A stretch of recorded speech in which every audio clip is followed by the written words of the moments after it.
அவர் முருகன்ட்டே சொன்னார், முருகா நான் யாருக்கும் அஞ்சு வாழ்ந்துட்டு இருக்கிறேனே, எனக்கு அஞ்சாத நிலைமை எப்ப தருவேன்? யாருக்கும் பயப்படலனாலும் கடைசியில ஒருத்தன் வருவான் எரும மாட்டு மேல், அவனை பார்த்தா எனக்கு ரொம்ப பயமா இருக்குது என்ன சொன்னார். 5 முகம் தோன்றில் 6 முகம் தோன்றும், வெஞ்சமரில் அஞ்சேல் எனவையில் தோன்றும்.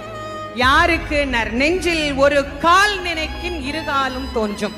முருகா என்று ஓதுவார். நீ முருகான்னு ஒரு தரம் உண்மையா சொல்லு, அவன் உன் முன்னாடி வந்து நிப்பான். முருகனே வர்ற அளவுக்கு நாங்க என்னங்க அவ்வளோங்க புண்ணியம் பண்ணி இருக்கிறோம் அப்படின்னா, அதுக்காக அருணகிரிநாத சுவாமி நமக்கு சொல்றார், கவலையே படாத, அவனுடைய வேல் இருக்கிறது, அவனுடைய மயில் இருக்கிறது, அது உன்னை பாதுகாக்கும்.